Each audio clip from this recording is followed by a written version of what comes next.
Boss អ្នកទាំងអស់គ្នាជួបគ្នាម្ដងទៀតហើយជាមួយនឹងខ្ញុំ23 Gaming ហើយសម្រាប់ថ្ងៃនេះដែរយើងជួបគ្នាជាមួយនឹងប្រភេទ game Roblox ប្រភេទជាហ្គេមចោលយើងដល់វាយទូវាយអីចឹងទៅយើងយកលុយ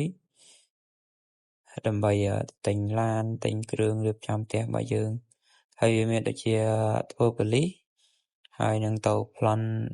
ធនាគារទិញកាភ្លើងទិញអីបាញ់គ្នាបានដោយប្រភេទ series game 5M ឬមួយក៏ GTA ចឹងដែរតែគាត់ថានេះវាមិនមែនប្រភេទលួចឡានអីទេ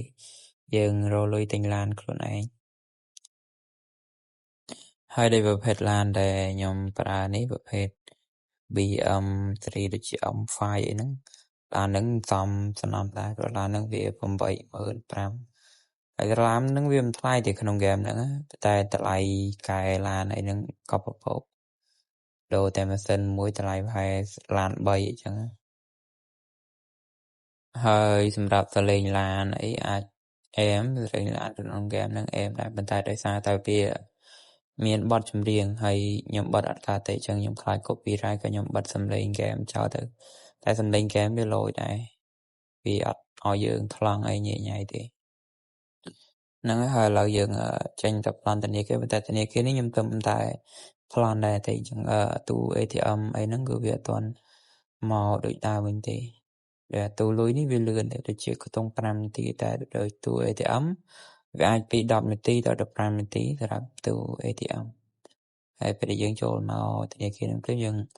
ចុចចដាយយន្តទៅបន្តមកទៀតយើងចូលទៅខាងក្នុងគឺយើង hack tele ទៅជាហ្នឹងកន្លែងចុចឡើងចោលហ្នឹងហើយសារ៉ាបណាដែរគឺខ្ញុំកំពុងតដើរចូលមកគឺខ្ញុំឮសលេងទូដែកចឹងមានន័យថាទូដែករបស់វា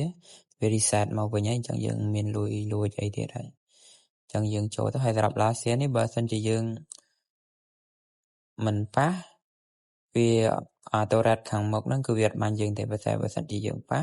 គឺតរ៉ាត់ខាងមុខនេះតរ៉ាត់នេះវានឹងបាញ់យើង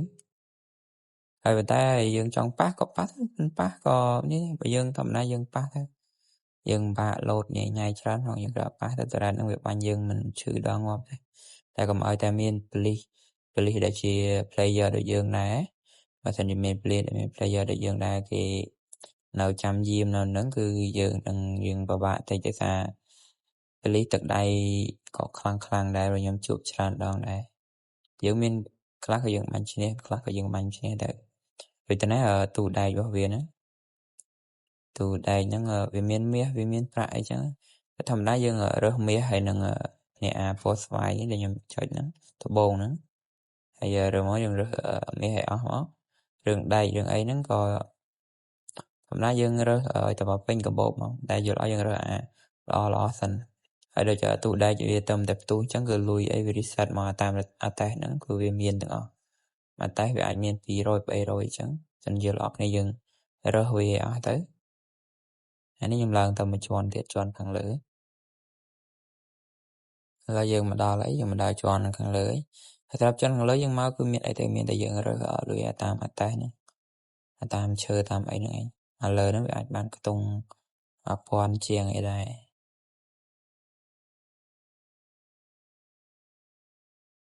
ហើយសម្រាប់ការរើសគឺយើងដើររើសជុំវិញតែប្រហែលហ្នឹងបើសិនជាវាទុំតែទូដែកទេអញ្ចឹងគឺវាមានគ្រប់ទាំងអស់អញ្ចឹងយើងដើររើសជុំវិញទៅហើយទូដែកហ្នឹងវា restart ដូចជា15នាទីម្ដងអញ្ចឹង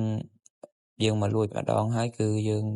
ទៅលួចតាមតូបតាមអីផ្សេងទៀតទៅវាមានកន្លែងឲ្យយើងលួចផ្សេងទៀតគាត់តែថាវាអត់បានលុយច្រើនដោយយើងមកលួចធនាគារទេ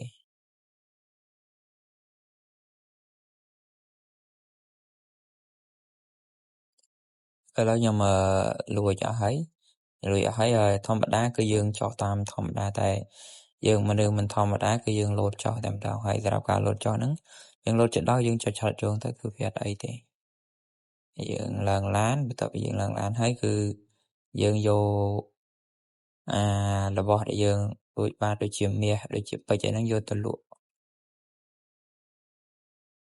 ហើយតែនេះខ្ញុំឃើញទូ ATM នេះវា reset មកវិញហើយអញ្ចឹងក៏ខ្ញុំវាយវាទៅបើយកលុយបើទូ ATM 4ហ្នឹងវាបាន1000ជាងដែរ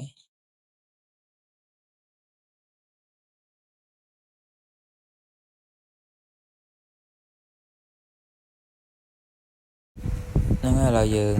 បានមកពីនេះវិញអញ្ចឹងខ្ញុំមកវិធានគេវិញយើងមកអាកន្លែងដែលយើង spawn មុនដំបូងហ្នឹងដើម្បីយើងយកមាសពេជ្រកែវកងដែលយើងលួចបានហ្នឹងយកមកលក់ហើយថ្ងៃនេះលួចស្រួលដោយសារយើងអត់មាន